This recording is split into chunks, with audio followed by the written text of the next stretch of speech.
welcome back to How to Everything. My name is Orsh, and today it's a little different video. Today we have a Python tutorial where we are going to be building our own web browser. Now that sounds exciting now, doesn't it? Well, the good thing is it's pretty easy to make. There's not a lot of complicated coding and stuff and for loops and while loops you need to add in this.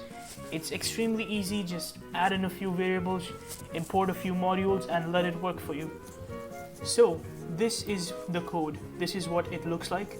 It's actually pretty easy and it's pretty small as well. It's just 53 lines compared to the 100-200 lines of code that people write usually.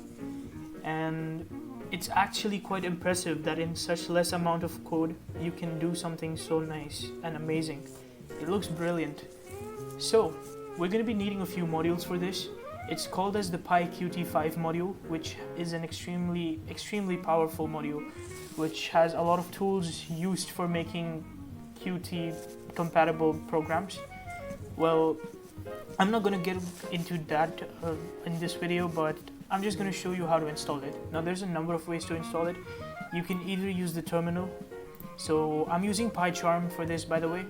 If you're using any other text editor like Visual Studios maybe, or just using the Python IDE, you might have to install a few modules before this. Now if you're on Pycharm, the easiest way to do it is through the terminal or through the settings menu. So just open up settings. You can go onto file and settings. Once you're done with that, inside project, go on Python interpreter and you'll see all your installed modules right here. If you've started a new project, the only modules you'll have here will be pip and setup tools. But right now we can press on this plus button and add in some new modules. So we need PyQt5, which is the first one right here. So just search up the name, you'll see the module. You can read the description right here, see the version which you want. Just leave it on default and click on install package. Then it should start installing for you and it will notify you once the installation finishes. The second thing you will need is called PyQt WebEngine, which is the second module which you'll be requiring. It's used for the Qt WebEngine framework, which we'll be using in making this browser. So this is another one. You can just click on install. But if you're not using Pycharm, what you can do is just open up your run bar by pressing on the Windows button and R button, the start button plus R, and type in here cmd. That should open up a command prompt terminal inside on your screen. Just type in here pip3 if you're using Python 3.8, since that's the latest version as of now. Pip3 install and PyQt5, just like that, and press enter and it should start installing it for you. Similarly for the PyQt WebEngine, pip3 install PyQt WebEngine, and that should work. Sometimes if pip3 won't work for you, just use pip first, and if pip doesn't work, use pip3. Either one of them has to work. Once you're done, let it download and install and finish everything up, and you will have the modules installed. So now that we have the modules, we can start typing the code. Now I can give you a link in the description where I will give you the code. I'll just give you a paste bin link. You can copy the code from there and paste it into your editor and make necessary changes later on if you want. But the recommended way, the one which I recommend you to do, is stick along to the video. I will type the code along with you. You can type it along with me, and so that you understand what each and every line does. I will be explaining what every single line of code does in here. So I have created a new tab, a fresh slate called code.py, but you can just start from main.py if you're using Pycharm. So the first thing we need is importing the modules. So let's import sys. Now sys is a module which is pre-default installed in Python. It's used for the most basic application running executions and all that kind of stuff. So we need sys installed. So import sys. The next thing you need is a few modules from the PyQt5 package. So from PyQt5, we need Qt core import everything. From PyQt5.Qt core import star, which means everything. The next thing is from Qt widgets. So pyqt5.qt widgets, import everything. The next thing is from the Qt WebEngine, which is the second module which we installed. So from pyqt5.qt WebEngine, import everything. Now these are the few things which we need to import. That's everything right now. So we can skip a few lines and start a class. So we just type in class and call it something like main window. And we will give its parameter as Q main window, which is a part of the Qt widgets from Qt5 package. Let's put in a colon and press enter. Inside this class we will create our first function, which is the self function, if you didn't know already. So if you see, if I type in define, I'm just gonna press enter, def underscore underscore init self, and then we click enter. So this is our first init function, which will have all the necessary code for the particular program. The next thing we're going to do is we're going to use super to connect this particular function to the class. So we just type in super and the name of the class, which is main window. We connect it to self dot underscore underscore init underscore underscore and two of these. So, oh sorry, I put in a colon here, the dot, and that should connect our function to the class. So this is the super function for this particular class. Once we're done, let's just create a new variable for the browser, which will have all the view, which we are going to set a window right now. So let's just call it self.browser. This is going to be our variable for this particular code. So we're just going to type self.browser equals to q WebEngine view, and just put in a function. Once we're done with that, now we need to set a URL. Once the window opens, what is the URL that's going to show on the screen? The first thing that shows up. So let's just use Google for this. So we type in self.browser.set URL, and we're going to be using QURL. And the URL which we are going to be using is inside quotes https://google.com. So this is the first website which is going to show up once we open our browser, the home page, you can say. Once you're done with that, let's set it as the central widget so it shows in the center of the screen. So we're going to type in self.set center widget. What's the name of the widget? Self.browser. Once we're done with that, we just need another line in which we're just going to show it as a maximized window, so it will start in maximized mode. So self.show maximized. Pretty simple. We have created the first slide which is going to open up once we open the browser. It should open up a window, and it's called Q main window. Once it opens it up, it's going to go into Q WebEngine view, where it's going to set a URL, which is google.com, and it's going to set it as a center widget, and the screen is going to be maximized, so the window will open up in full screen. Now if you want to test it out, we will just go down and get out of the particular function and out of the class. Let's just set an app. So I'm just going to type in app equals to Q application, and we need an argument for this. If you see, it says argv. So this is why we imported the sys module right here. So we're just going to type in sys.argv. Once you're done with that, the Q application which we took in the particular app right here, we're going to set a name for the application. So set application name, and you can use quotes and add any name you want. So let me add my new browser. That's going to be the name. You can add whatever you want, it's up to you. Once we're done with that, we're going to open up the window. So let's just say a new variable window equals to main window, which is our main class right here. So it's going to run the main class. So window equals to main window. And don't forget to add quotes in here to make it a function. Once we're done with that, the final thing we need to do is app.exec. App, in the sense we use app for our Q application, so we use app.exec. And we're done for the first part at least.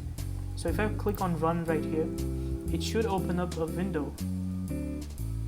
As you see, it opened up a window. It showed us, oh, hang on, let me just change this to practice, or not practice actually, change it to code. So it's called code. So let's run code instead, and it will run this entire thing once again, and it should give us a window.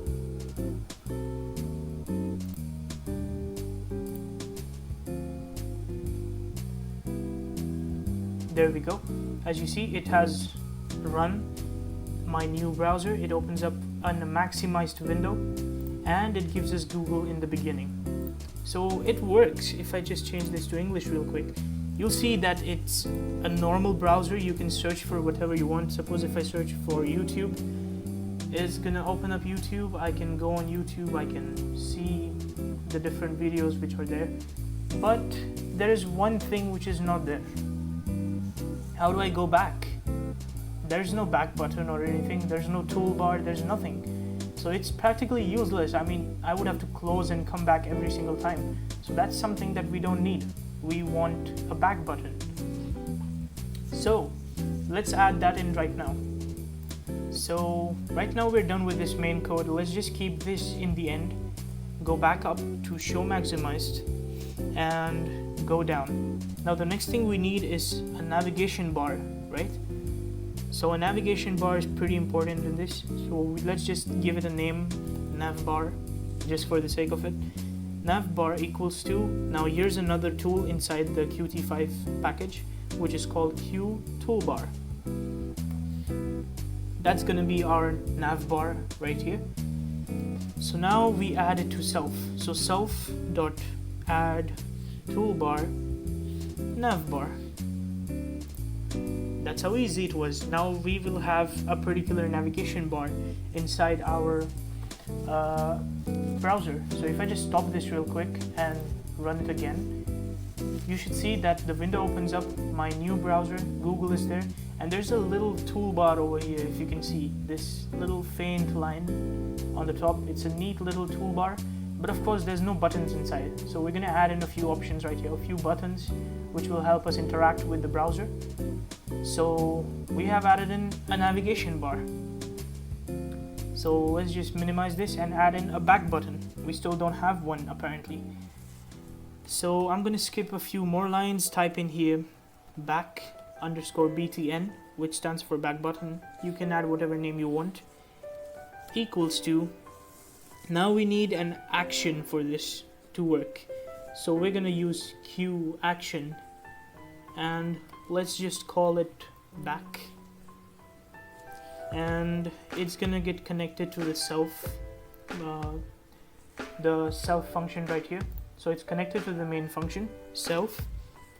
Go into the next line.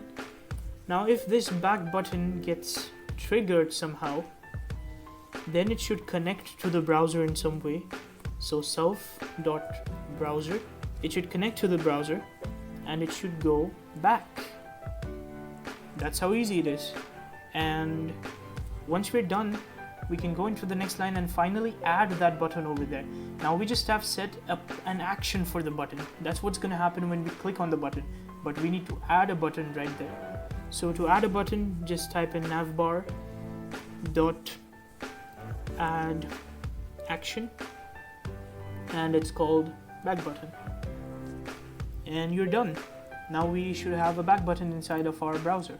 So if I stop the code and rerun it again, you're gonna see we have a little button on the top right here which is called back. So here's Google. Let's just go to YouTube real quick. We are on the YouTube website. Now we want to go back. So just click on this back button and it should take you back.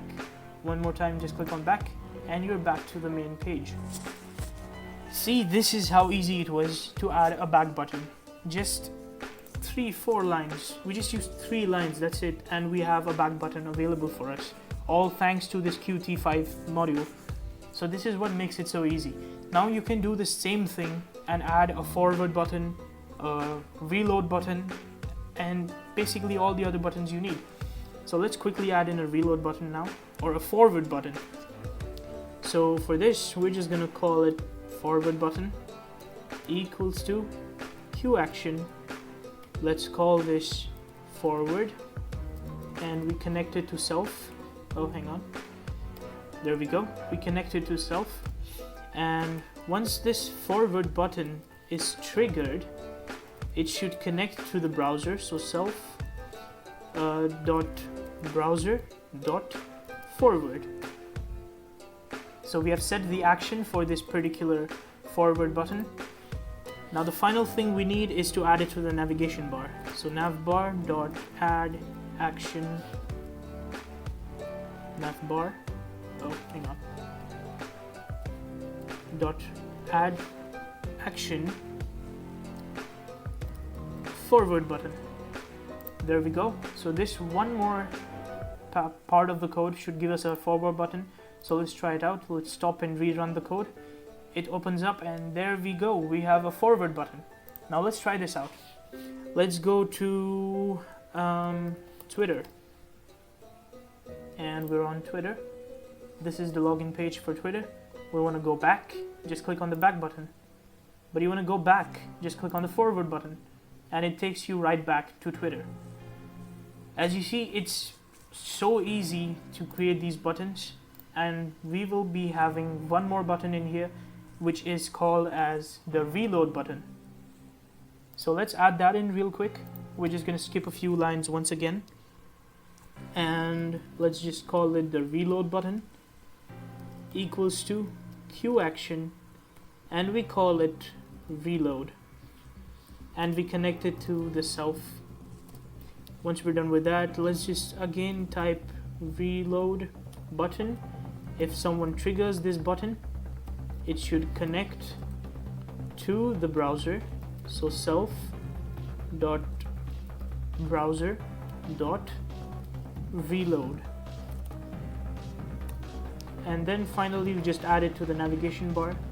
So add action reload button. And there you go. So now we have a reload button. Let's stop and run again and check it out. So this is our browser. We are right here. Let's go to Wikipedia this time. Open up the Wikipedia website. Let's just search for something here. Let's say Minecraft, just for the sake of it. And it should give us a Wikipedia post for Minecraft. If you want to reload this, just click on the reload button. As you see, it reloads the page once again. Let's do it again. Reload, and it reloads the page. You want to go back, click on the back. Forward, forward. As you see, all the 3 buttons are functional, and it's made the browser a lot more easier to use. But we still don't have one thing. It's called as a home button. So we need something to come back to Google real quick. I don't want to just keep on clicking back until I come to Google. I just want to click once and it should bring me back to the home page. So we are going to be having a home button. Now, for a home button, we are having Google as our thing. So we need to make a little bit of a change here. So for adding a home, the first few things is the same. Just add in home button equals to Q action. We call it home. Connect it to the self. Once we're done, it should trigger it. Someone should trigger it. So home underscore button dot triggered. What should it do? It should connect to the browser. but instead of connecting to the actual browser, it's going to connect to another function which we're going to add in, which we are going to be naming connect, let's say not connect, navigate home. Yeah, this one, navigate home. So what is this navigate home? We don't have it as a tool inside this PyQt5.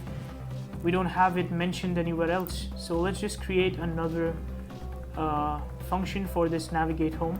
So I'm just going to skip a few lines, come outside this function, get into this first indentation inside the class but outside this function, and let's type in def, and the name we gave it is navigate home. It's automatically going to assign it to self, as you see. Let's press enter and enter the code. What happens when we click on the home button? So there's a bunch of stuff that happens. The first thing that happens is we need a URL which is going to go to, right? So as you see, we have done it right here. We've set the URL. When we turn on the browser, this is the first URL that comes up. We just do the same thing, and this happens only after we click on the home button. So it's basically the same thing. Just type in self.browser.set URL. We're going to be using QURL, and which place do you want to go at? It doesn't have to be Google, to be honest. Let's use DuckDuckGo for this, just for the sake of this change. I'm going to type in here https://duckduckgo.com. Make sure to add it inside of the quotes. Once you're done, hang on, not here, before the HTTPS. So this is our website which is going to take place once we hit the home button. So let's test it out. So as you see, we have a home button right here. It gets triggered. It should go to this self.browser. But there's another line which we forgot. We need to add in the button right here. So we type in navbar dot add action and just put it as home button. So now if I stop and rerun the code, it should start by opening up Google, because that's the first page which we set as the URL. If I go somewhere, let's just go to YouTube once again. If I go here and if I want to go back home, instead of clicking on the back button, I can just click on home. And where does home take me? Well, home should take me to DuckDuckGo. So as you see, it reloads and we are on DuckDuckGo. Now this is another browser just like Google, so that's how it works. Now if I want to change it, suppose if I change this back to Google, so I'm just going to type in google.com once again, rerun the program. It should open up once again. I will go to Instagram this time. So let's go to the Instagram website. I want to go back home now. Just click on the home button and it should take you right back to google.com. And if I go back, it again takes me back to Instagram, because that's how the order is, right? We came on Instagram, we clicked on home, we go back, you again press back, it will again take you to the Instagram search result, and so on. So now we have a home button. Now we are really getting somewhere here. You see, we have a browser, it opens a window, it has a search option, it has a back button, a forward button, a reload button, a home button. It's pretty impressive. But there is a really main thing which we forgot. Something that's there in almost all the browsers. That's called as a URL bar. Now of course, if we have a website, we need to type the website somewhere, right? So that we can get access to the website's content instead of searching it on Google first. If I directly want to go to youtube.com/something, if I already know the website, I need a URL bar to type it in. So after this home button, we're just going to be inside this same function, the init function, and we need another URL bar. So we're going to type this self.URL bar. That's going to be the name for the bar. And we're going to use another tool from PyQt5, which is called qline edit. Make it as a function by adding in the 2 brackets. Once you're done with that, now we need to see what happens if someone actually types something inside the URL bar. This is it, we've added in the URL bar, but now we need to type something inside of it, right? So if self.url bar return pressed, now return is used on Mac and Apple devices as enter. It means the same thing. If enter is pressed or if return is pressed, what should happen? It should run the page, is that right? So once it is done, we connect and open up a bracket. Connect to what? We just navigate to the URL. So self.navigate to URL. Now once again, we have put in a random name which is not mentioned anywhere else. The same way we did for navigate home, this one is navigate to URL. So we need to create another function just for this navigate to URL. So let's just do that real quick. So I'm gonna go down a few lines. Let's come back to the first indentation. Def, it's called navigate to URL. It's again gonna connect it to the self. Let's just press enter. And we need a URL. So URL equals to self.url bar, which we created right here. Self.url bar dot text. So we need to retrieve the text from this. It needs to read what did we type in this URL bar, this qline edit. We typed a particular website. What is it? Read it first. So it's going to read the text and it's going to set it inside the variable URL. And the next thing we need is just go to the URL. So the same thing which we did here, this is the exact same thing we're going to do once again. So once after we have the URL, we have put it inside this particular variable, go into the next line, self.browser.setURL. It's going to be a Q URL, and it's just going to be URL, which is this particular text which we typed inside that URL bar. So once we're done with that, I think we're done with the URL bar. So let's try it out. I'm going to rerun the code. It will open up the website for us, and oh, it's not there. Guess why? Because we haven't added it in yet. So we go back to our URL bar and we add it in to the navbar.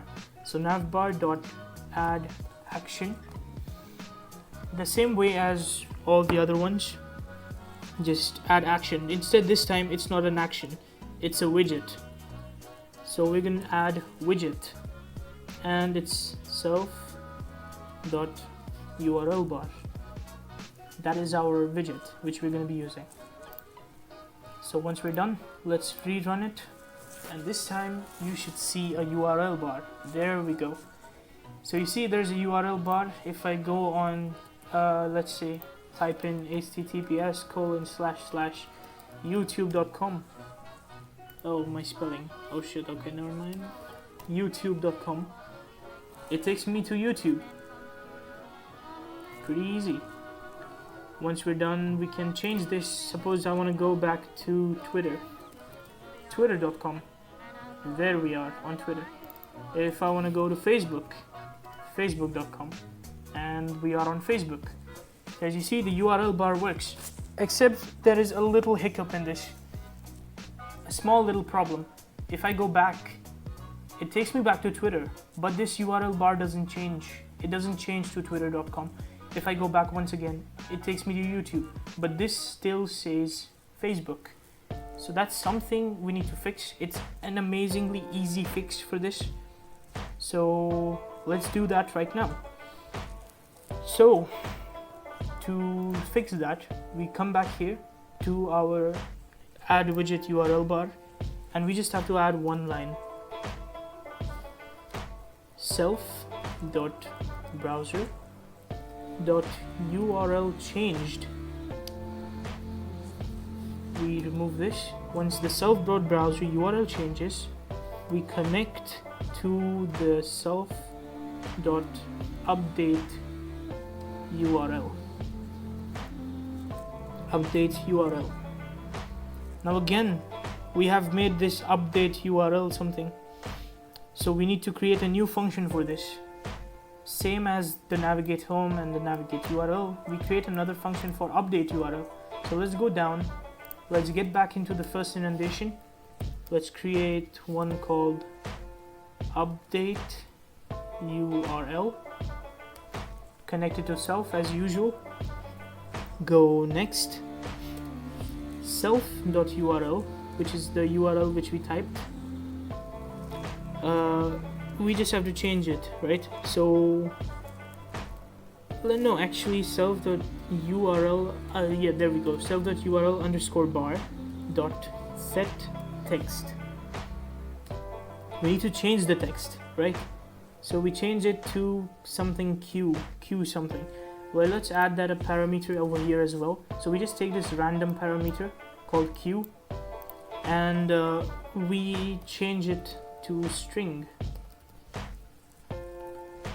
So as you see, the self.url bar, which we use over here, and over here, whatever we typed in there, if we go to a website and if the website changes, if there is an update in the website, URL, in case URL changed, we go to the update URL where the URL bar text gets changed to this particular parameter and it gets changed to string. So whatever we type there, that gets stored as q, and that q is the one that's pasted inside the URL bar. Let me tell that again. We go to a website, that particular website, the URL gets changed. Once we go back or forward or anything home, the URL gets changed, right? So the code realizes, oh shit, the URL is changed. What do? Just go on to update URL. In the update URL, it's going to store the changed URL as a q parameter, and this particular q parameter is going to get pasted inside the URL bar. So let's test it out. Once we're done with this, we can rerun the code, and now we have Google over here. So that means that we have changed the particular website. So it should show up on the top here. It should show that it's Google.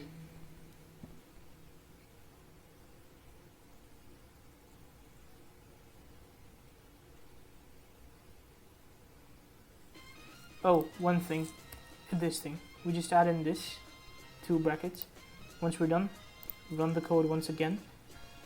And that should take us to the browser. It says Google. As you see, we have google.com on the top right here. If I go to YouTube, just type in YouTube over here. This should take us to youtube.com. If I go back on home, this YouTube changes to Google. As you see, from Google, we change to Twitter. Alright, so it says Twitter. From Twitter, we change to Instagram. It goes to Instagram. Now if I go back, we are on Twitter and it changed it to Twitter over here as well. We go back once again, it changed it to Google once again. So now we have a URL bar. So yes, this is how it works. It's actually quite amazing. You see, we have reached our limit of 57 lines, which is because I left all of these blank spaces in between. Let's just remove all the blank spaces and we should be back to 55.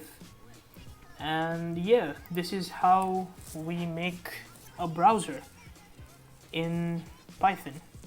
So hope you guys liked this video. If you enjoyed it, please share it with your friends and tell them how to make a URL. It's actually pretty amazing.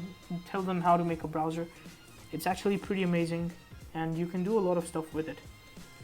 So yeah, thank you for watching and I'll see you in the next video. Till then, peace out.